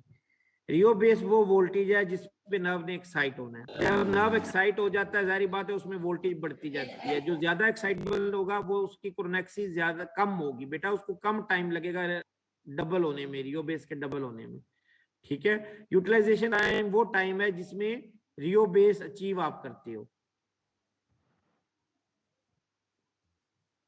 अब आ जाओ जी नेक्स्ट प्रॉपर्टी। तो ये टाइम पीरियड ड्यूरेशन हमें 0.02 साइड शुरू नहीं करनी चाहिए थी, मतलब जी तो ये हमने ग्राफ पढ़ना शुरू किया, हमें 0.0 साइड से शुरू नहीं करना चाहिए था, ओरिजिन से, मतलब जहां से टाइम स्टार्ट हो रहा था। हम 1.2 से 1.0 तक काउंट कर रहे हैं, मतलब क्या मतलब है? सर मैं कह रहा हूँ जब हमने टाइम पीरियड निकालना था तो वो स्टार्ट बेटा हमारा ये टाइम अब ग्राफ बनाने वालों का है ना, उन्होंने इस तरह से शुरू किया हुआ है, ठीक है। कंडक्टिविटी दूसरी प्रॉपर्टी है बेटा, conductivity. Nerve fibre have ability to conduct potential when excited. जब नर्व फाइबर एक्साइट होगी उसमें एक्शन पोटेंशियल जनरेट होगा और वो कंडक्ट करेगी एक्शन पोटेंशियल। एक्शन पोटेंशियल जो प्रोपेगेट करता है या ट्रैवल करता है माइलिनेटेड और अनमाइलिनेटेड नर्व फाइबर में डिफरेंट तरीके से करता है, ठीक है। ये हमने पहले भी बात कर ली। माइलिनेटेड नर्व फाइबर के अंदर जो कंडक्ट होती है वो जंपिंग मैनर्स में होती है, साल्टेटरी कंडक्शन होती है, one node to next node, ठीक है, और ये फास्टर कंडक्शन होती है। और जो अनमाइलिनेटेड नर्व फाइबर होता है, ठीक है, ये वो साल्टेटरी कंडक्शन ही दोबारा दिखाई है। और जो अनमाइलिनेटेड होता है उसमें कॉन्टिन्यूस कंडक्शन होती है। एक्शन पोटेंशियल होता है वो स्प्रेड करता है along every patch of membrane down the length of nerve, और ये स्लो कंडक्शन होती है as compare to saltatory conduction, ठीक है। In vitro outside the human body conduction of impulse occur in both direction, ठीक है। प्रैक्टिकली आप दोनों डायरेक्शन में उसकी कंडक्शन करवा सकते हो, लेकिन बॉडी के अंदर वन डायरेक्शन में कंडक्शन होती है, ठीक है। और one direction due to presence of synapse. Synapse क्या चीज होती है? Which allow on propagation between pre synaptic और synaptic neuron inside the body, but in vitro it is in both direction. Outside the body जब आप practical कर रहे होते हो या साइंटिस्ट प्रैक्टिस करते हैं, बोथ डायरेक्शन में आप कंडक्शन करा सकते हो, लेकिन in the body only one direction में कंडक्शन होती है। और कंडक्शन होती है एक न्यूरॉन से दूसरे न्यूरॉन में, और जो बीच में गैप आता है, स्पेस आती है, उसको साइनैप्स कहते हैं, ठीक है जी। और ये माइलिनेटेड में जो कंडक्शन है वो साल्टेटरी होती है, और अनमाइलिनेटेड में कॉन्टिन्यूस कंडक्शन होती है। अगर वैसे इनका नाम देखा जाए तो एक ऑर्थोड्रोमिक कंडक्शन है, एक एंटीड्रोमिक कंडक्शन है। ये मैं आपको डायग्राम से बताता हूँ। ये जो कंडक्शन है, जो आपका रिसेप्टर मैसेज लेके जा रहा है, सेंसरी न्यूरॉन मैसेज लेके जा रहे हैं ब्रेन में, ये ऑर्थोड्रोमिक कंडक्शन कहलाती है। फिर उनका इंटरप्रिटेशन होती है और मैसेज वापस इफेक्टर तक आता है, ये एंटीड्रोमिक कंडक्शन है। और इस पूरे का नाम रिफ्लेक्स आर्क है, इसको रिफ्लेक्स आर्क कहते हैं। रिफ्लेक्स आर्क के अंदर दो कंडक्शन है, ऑर्थोड्रोमिक और एंटीड्रोमिक कंडक्शन, ठीक है जी। Orthodromic conduction of impulse from periphery to CNS in sensory nerve fibre, ठीक है जी। जो सेंसरी न्यूरॉन या सेंसरी नर्व फाइबर मैसेज लेके आ रहे हैं पेरिफेरी से सीएनएस में, उसको ऑर्थोड्रोमिक कंडक्शन कहेंगे, ऑर्थोड्रोमिक कंडक्शन। और antidromic conduction, conduction of impulse in a motor nerve from centre to periphery, ठीक है। सेंटर टू पेरिफेरी जो आ रही है, जिसको रिफ्लेक्स आर्क भी कहते हैं, वो एंटीड्रोमिक कंडक्शन है। ये डायग्राम में आपको दिखाया कि ये रिसेप्टर है, यहाँ पेन हुई, पिन प्रिक हुई, पेन हुई, मैसेज आपके ब्रेन तक पहुंचा, स्पाइनल कॉर्ड तक, सीएनएस तक मैसेज पहुंचा, वहां से जो उसका रिप्लाई तैयार हुआ वो आपका इफेक्टर्स तक पहुंचा। जो ये मैसेज आ रहा है सेंसरी न्यूरॉन लेकर आ रहा है, इसको ऑर्थोड्रोमिक कंडक्शन कहेंगे। जो मोटर न्यूरॉन वापस लेकर आ रहा है उसको एंटीड्रोमिक कंडक्शन कहेंगे। और ये सारा आपका रिफ्लेक्स आर्क आएगा। ऑल और नॉन। तीसरी दो प्रॉपर्टीज हमने पढ़ ली, एक्साइटेबिलिटी पढ़ी, ठीक है। जब हम थ्रेशोल्ड स्टिमुलस अप्लाई करेंगे, नर्व एक्साइट होगी, उसके 3 यूनिट्स पढ़े, रियो बेस जो वोल्टेज होगे जब वो एक्साइट होना शुरू होगा, जितने टाइम में वो एक्साइट होगा उसको रियलाइजेशन टाइम कहेंगे। जितने टाइम में रियो बेस डबल हो गई उसको क्रोनेक्सी कहोगे। सिग्निफिकेंस हमने उसकी देखी कि सर्जरी में। जी बेटा। सर मैंने पूछना था, अगर इनके रिफ्लेक्स आर्क ना हो, अगर लाइक आपका कोई कॉन्शियस कंट्रोल हो, तो फिर भी वो कंडक्शंस को वही कहेंगे? क्या मतलब कॉन्शियस कंट्रोल क्या होता है? वो भी आपका मैसेज तो जाता है, बट सर लाइक जी सर, वही उसका होगा, कंडक्शंस का वही होगा वो सर? तो वही होगा बेटा, उसी तरह मैसेज जाएगा और आएगा वापस। सेंटर तो आपके ब्रेन में ही है ना। अच्छा जी, तो वो हमने पढ़ा, इसकी इंपॉर्टेंस पढ़ी कि सर्जरी में यूज होती है क्रोनेक्सी। दूसरा पॉइंट हमने पढ़ा कंडक्टिविटी। कंडक्टिविटी में मैंने कहा कि माइलिनेटेड नर्व फाइबर में कंडक्शन होती है और अनमाइलिनेटेड में होती है। माइलिनेटेड में जो कंडक्शन होती है वो साल्टेटरी कहलाती है और वो फास्टर होती है। अनमाइलिनेटेड में कॉन्टिन्यूस होती है और वो स्लो होती है। उसके अलावा दो टाइप कंडक्शन की, एंटीड्रोमिक और ऑर्थोड्रोमिक। ऑर्थोड्रोमिक होती है मैसेज ब्रेन तक जा रहा है और ब्रेन से जो वापस आ रहा है वो एंटीड्रोमिक कंडक्शन कहलाती है। तीसरा पॉइंट जो है प्रॉपर्टी है जो नर्व फाइबर की, वो है all or none. All or none law में ये कहते हैं वो कि an stable membrane either respond to a stimulus with a maximum action potential, ठीक है, that spread throughout the membrane or do not respond at all। अगर तो वो स्टिमुलस थ्रेशोल्ड होगी तो आपकी मेम्ब्रेन एक्साइटेबल होगी और वो action potential through membrane travel करेगा। और अगर स्टिमुलस थ्रेशोल्ड नहीं होगी, सब थ्रेशोल्ड होगी, तो एक्शन पोटेंशियल जनरेट ही नहीं होगा। या तो वो जनरेट होगा तो through out the membrane spread करेगा ऑल और नन, या फिर वो जनरेट ही नहीं होगा। इसलिए ऑल और नन लॉ कहते हैं। ये भी प्रॉपर्टी है नर्व फाइबर की, ठीक है। थ्रेशोल्ड स्टिमुलस क्या होती है? Stimulus that is effective to produce an action potential in nerve fibre. और subthreshold stimulus below threshold which fail to produce a response and no action potential generated. Supra threshold, if the strength of stimulus is made higher than the threshold, there is no extra effect, उसका कोई नहीं होगा सिवाय कि nerve damage होने के chances बढ़ जाते हैं। इसलिए एकदम स्टिमुलस इंक्रीज स्टिमुलस नहीं देनी चाहिए, स्लो यूटिलाइजेशन टाइम होना चाहिए, ठीक है। एकदम से आप अगर थ्रेशोल्ड हो सकता है वो सुप्रा थ्रेशोल्ड हो, नर्व एक्साइट तो हो जाएगी, लेकिन चांसेस हैं कि वो डैमेज ना हो जाए नर्व फाइबर, ठीक है जी। तो इसलिए इसका एक्स्ट्रा इफेक्ट कोई नहीं होता सुप्रा थ्रेशोल्ड का। This is called all or none law which says that no on applying a stimulus a nerve fibre does not produce an action potential if the stimulus is subthreshold or respond by producing a full-fledged action potential if the stimulus is threshold or supra threshold, ठीक है जी। या तो nerve fibre produce action potential करेगा या वो नहीं करेगा। ये नहीं होगा कि करेगा और नहीं करेगा, करके रुक जाएगा, ऐसा नहीं होगा, ठीक है। अगर स्टिमुलस थ्रेशोल्ड है तो वो एक्शन पोटेंशियल ट्रेवल भी करेगा और प्रोड्यूस भी होगा और ट्रेवल भी करेगा। लेकिन अगर सब थ्रेशोल्ड है तो वो प्रोड्यूस ही नहीं होगा, ट्रेवल तो दूसरी बात। ये है अकोमोडेशन, ये अडेप्टेशन। अगर एक नर्व फाइबर को आप स्लो करंट देते रहते हो तो उस करंट से वो नर्व फाइबर अडेप्ट हो जाता है, ठीक है। फिर आपको ज्यादा करंट देना पड़ता है उसको स्टिमुलेट करने के लिए, को कहते हैं अकोमोडेशन या अडेप्टेशन, ठीक है जी। रिफ्रैक्टरी पीरियड आपको सर फहीम ने भी पढ़ाया होगा एक्शन पोटेंशियल की प्रॉपर्टी के अंदर, ये मैं आज पढ़ाऊंगा कि रिफ्रैक्टरी पीरियड क्या होता है। अकोमोडेशन का क्या बताया सर?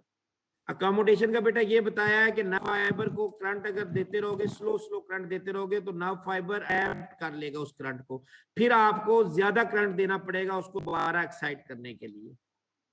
क्या आप अगर करंट दे रहे हो और नर्व एक्साइट नहीं होता, ठीक है, स्लो स्लो करंट दे जा रहे हो और नर्व एक्साइट नहीं हो रहा शुरू नहीं हो रहा, तो उस करंट से वो अडेप्ट कर लेगा, ठीक है, उस करंट से अकोमोडेट हो जाता है। Refractory period. It is the time period after first stimulation during which the nerve fiber does not give response to the second stimulus. यानी कि पहली स्टिमुलस की मौजूदगी में दोबारा वो रिस्पॉन्ड नहीं करेगा दूसरी स्टिमुलस को। यानी कि एक एक्शन पोटेंशियल अगर जनरेट हुआ है तो दोबारा दूसरा एक्शन पोटेंशियल उस मेम्ब्रेन के अंदर या उस नर्व फाइबर के अंदर जनरेट नहीं होगा। It is called refractory period. वो पीरियड जिसमें दोबारा वो जनरेट नहीं हो सकता उसको रिफ्रैक्टरी पीरियड कहते हैं। दूसरी डेफिनेशन है, it is the time period during which a recently activated patch of membrane is unresponsive to further stimulation. Sir refractory period को रिकवरी पीरियड भी कहते हैं। रिफ्रैक्टरी पीरियड को रिकवरी पीरियड कहते हैं। आप रिलेटिव रिफ्रैक्टरी पीरियड को रिकवरी कह सकते हो, एब्सोल्यूट तो नहीं रिकवरी होता, उसमें तो भी डीपोलराइजेशन हो रही होती है, ठीक है जी।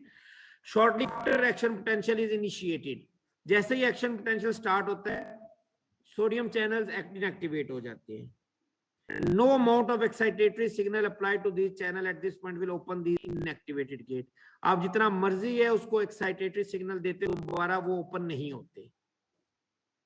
These inactivated gate will open only when membrane return to or near the original RMP. Resting membrane potential के लेवल पे होगी या उसके करीब होगी तो वो चैनल्स खुल सकते हैं, ठीक है। जैसा कि आपने पोटेंशियल के अंदर पढ़ा होगा, ये डीपोलराइजेशन स्टेट है, ये रीपोलराइजेशन है, ठीक है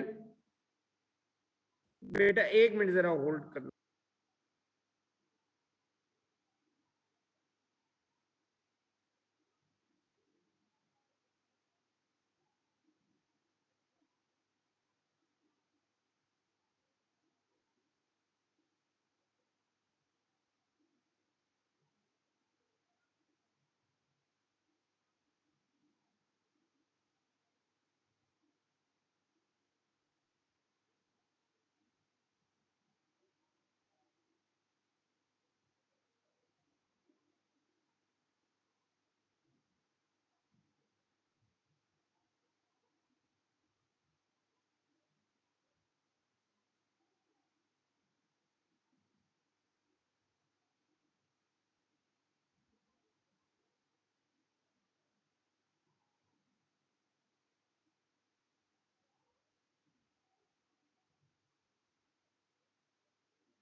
हाँ जी, वो दीजिए, आ सकूंगा फातिमा। ओके, थैंक यू जी, वो कैंसिल कर दें। ठीक है, सॉरी बच्चों, जरा मैं वो एक कॉल आ गई थी यूएचएस से। अच्छा, यहाँ पे हम लोग ये कह, मैं आपको ये बता रहा था कि ये जो डीपोलराइजेशन आपने फिर रीपोलराइजेशन पढ़ी। डीपोलराइजेशन वो स्टेट है जहां पे आप स्ट्रॉन्ग स्टिमुलस दोगे भी तो कोई फायदा नहीं है, सोडियम चैनल क्लोज है, वो नहीं खुलेंगे, ठीक है, तो कोई दोबारा पोटेंशियल जनरेट नहीं होगा। सिमिलर रिपोलराइजेशन की इस फेज तक जहां पे ये 0 है और ये डॉटेड लाइन लगी हुई है, इसके बाद फ्लेक्सिबिलिटी आ जाती है। अगर आप स्ट्रॉन्ग स्टिमुलस देते हो या थ्रेशोल्ड स्टिमुलस देते हो तो एक्शन पोटेंशियल में बी जनरेटेड, ठीक है। तो इस पीरियड को आप रिलेटिव रिफ्रैक्टरी पीरियड कहते हो। और ये जो डीपोलराइजेशन वाला है और सम फेज ऑफ रीपोलराइजेशन, ये आप एब्सोल्यूट रिफ्रैक्टरी पीरियड है। रिफ्रैक्टरी पीरियड वो पीरियड है जिस पे एक्शन पोटेंशियल जनरेट नहीं हो सकता, ठीक है। लेकिन इसकी दो टाइप्स हैं, एब्सोल्यूट और रिलेटिव। एब्सोल्यूट वो जिस पे स्ट्रॉन्ग स्टिमुलस दोगे भी तो रीजनरेट नहीं होगा, क्योंकि सोडियम चैनल इनएक्टिवेट है और कोई चीज भी उनको एक्टिवेट नहीं कर सकती, ठीक है। और अगर आपसे कोई पूछे कि एक्शन पोटेंशियल की कौन सी एब्सोल्यूट है, तो डीपोलराइजेशन और इनिशियल स्टेज ऑफ रीपोलराइजेशन। फिर जो फाइनल स्टेज या एंड स्टेज ऑफ रीपोलराइजेशन है वो आपकी रिलेटिव रिफ्रैक्टिव पीरियड है, ठीक है। रिलेटिव रिफ्रैक्टिव पीरियड वो पीरियड है जिसपे आप स्ट्रॉन्ग स्टिमुलस दोगे तो एक्शन पोटेंशियल में बी जनरेटेड।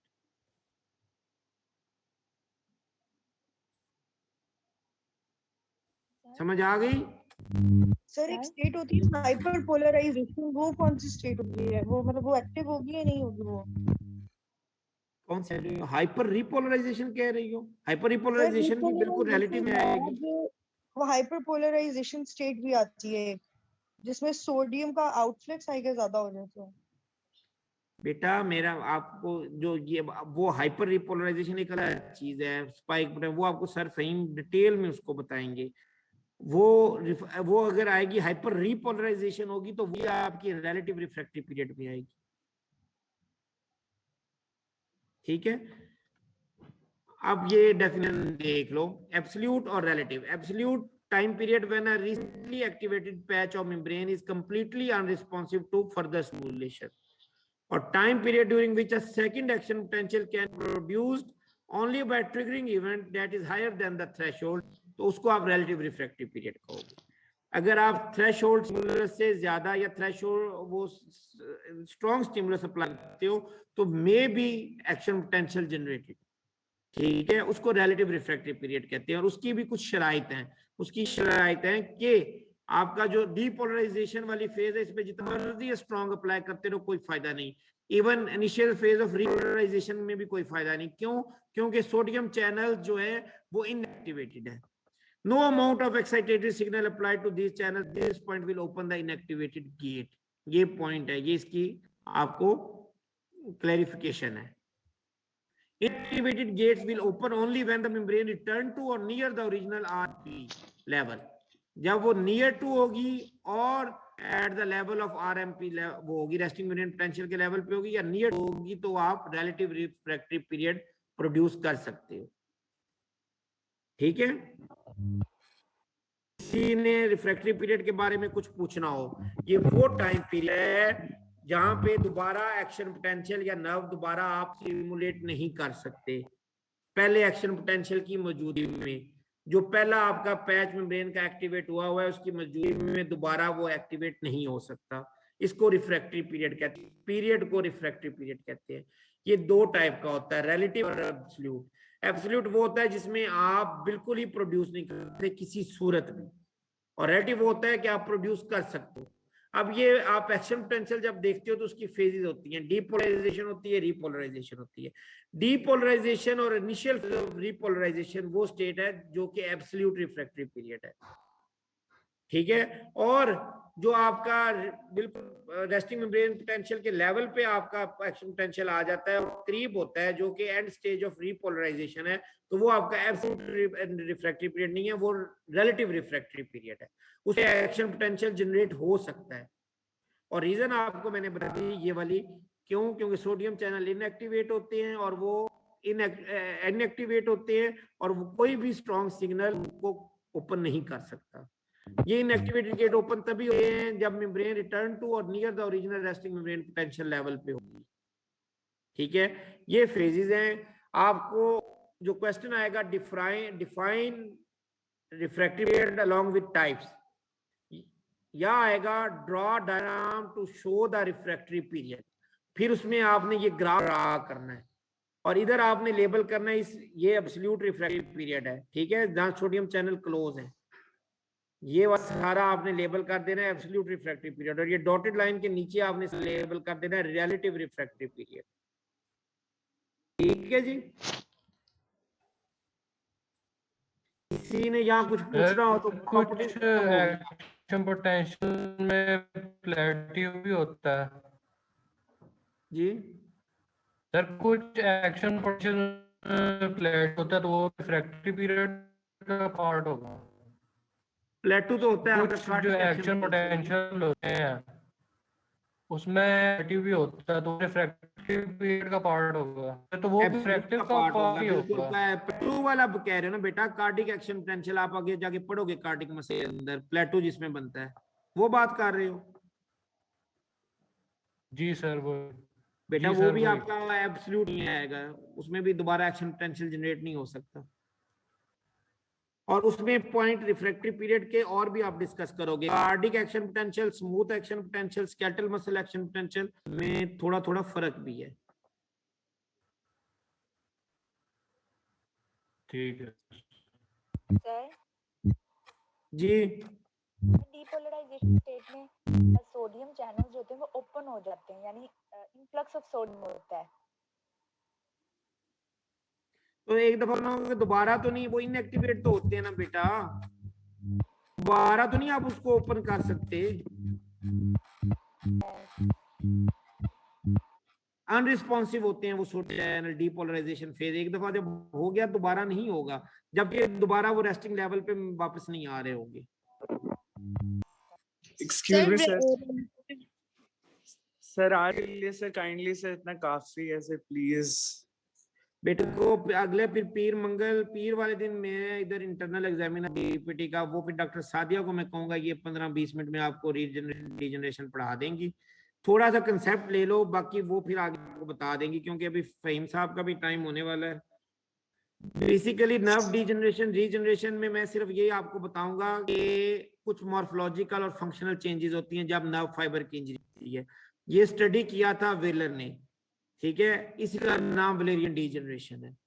नर्व फाइबर जब इंजर्ड होती है तो वो इंपल्स को कंडक्ट करती रहती है 3 दिन तक। तीसरे दिन के बाद उसमें इंपल्स की कंडक्शन डिक्रीज होना शुरू हो जाती है, ability to conduct impulse decrease, और 5वें दिन के बाद वो बिल्कुल nerve fibre fail to conduct impulse. Morphological changes within 2 days start हो जाते, फिजिकल चेंजेस 8 to 10 डेज लगते हैं उसमें आने के जी। तो नर्व रीजनरेशन तो एट द एंड आपको क्राइटेरिया भी बताया जाएगा कि रीजनरेट नर्व होने के लिए क्या क्राइटेरिया नर्व को अचीव करना है तो वो रीजनरेट हो सकती है। अब हम फिलहाल डीजनरेशन की बात कर रहे हैं, जिसमें हम ये कह रहे हैं कि जब नर्व इंजरी होती है तो कुछ फंक्शनल और मॉर्फोलॉजिकल चेंजेस होते हैं जिसको आप वलेरियन डीजनरेशन कहती हो। क्यों कहते हो? क्योंकि इसको वेलर ने डिस्कस किया था। एमसीक्यू में आ सकता है कि नर्व जो है वो कब तक कंडक्ट करती रहती है इंपल्स? 3 दिन तक, और तीसरे दिन के बाद उसकी एबिलिटी कम हो जाती है, 5वें दिन बिल्कुल खत्म हो जाती है। माइक्रोस्कोपिकली चेंजेस उसकी with in one day start हो जाती हैं, 24 आवर्स, और फिजिकल चेंजेस 8 से 10 दिन बाद आपको नजर आती हैं। ठीक है जी। कॉजेज ऑफ इंजरी क्या क्या हो सकती हैं? या तो ब्लड फ्लो ऑब्स्ट्रक्शन है, या कोई लोकल इंजेक्शन टॉक्सिक सब्सटेंस का लग गया, क्रशिंग इंजरी हो गई, नर्व फाइबर क्रश हो गई, ट्रांसेक्शन हो गई, ठीक है, तो ये कॉजेज हो सकती है नर्व की इंजरी की। When a nerve fiber is injured, various changes occur in nerve fiber and nerve cell body. अब एक्सोन में भी चेंजेस होंगी, इंजरी जहां पे हुई उसकी प्रोक्सिमल भी चेंजेस होंगी, डिस्टल भी होंगी, ठीक है, और सेल बॉडी के अंदर चेंजेस होंगी। All these changes are together called degenerative changes. इन सारी चेंजेस को डीजेनरेटिव चेंज कहते हैं, ठीक है। चेंजेस कुछ होती हैं जैसे नर्व इंजरी, कुछ चेंजेस प्रोक्सिमल हुई, कुछ डिस्टल टू इंजरी हुई, कुछ सेल बॉडी के अंदर चेंजेस हुई। इन सारी चेंजेस को डीजेनरेटिव चेंजेस कहते हैं। और वेलर ने ज्यादातर डिस्कस हमारी की है डिस्टल टू इंजरी चेंजेस। उसने डिस्क्राइब ज्यादा फोकस किया है डिस्टल टू इंजरी हुई, उसके डिस्टल क्या क्या चेंजेस हुई उसको उसने डिस्कस किया है। इसलिए वलेरियन डीजेनरेशन में जो चेंजेस आप पढ़ोगे डिस्टल टू इंजरी पढ़ोगे, ठीक है जी। टी ग्रेड चेंजेस उसने डिस्कस की थी, और जो रिट्रोग्रेड हैं वो सेल बॉडी की चेंजेस हैं, और प्रोक्सिमल टू इंजरी जो है वो रिट्रोग्रेड चेंजेस कहलाती हैं, ठीक है। चलें यहां तक काफी है जी। ये चेंजेस अगर तो मैं उस टाइम दिन आ सका, मंडे वाले दिन आधा घंटा आपको, मुझे सिर्फ आधा घंटा 15 मिनट चाहिए। ये चेंजेस वन बाय वन हम करेंगे, और साथ क्राइटेरिया पढ़ेंगे, नर्व रीजनरेशन का क्या क्राइटेरिया होता है, ये इंपॉर्टेंट है, ठीक है। और आगे हम बात करेंगे इसकी, ये आपकी हो गई classification, first second third fourth fifth degree जो होती है। चलें अब आप जो जाना चाहते हैं, जिसको क्वेश्चन है वो पूछ ले। 11:15 फहीम साहब लिंक भेजेंगे आपको। Excuse me sir. सर जी सर काइंडली ग्राफ रिपीट करते हैं। ग्राफ कौन सा बेटा, ये वाला जो है? आप एक मिनट रुको, फिर मैं ना देता हूँ जी, कर देता हूँ। माउस उठा कर गया, वापस लेके आइए जरा। कौन सा ग्राफ आप कह रहे हो, रिफ्रैक्टरी पीरियड वाला कि एक्साइटेबिलिटी वाला? एक्साइटेबिलिटी। दोबारा बोलो, दो बच्चे बोल गए ना। सर एक्साइटेबिलिटी वाला। एक्साइटेबिलिटी वाला, चले मैं एक मिनट ये स्क्रीन शेयर फिर कर लूं।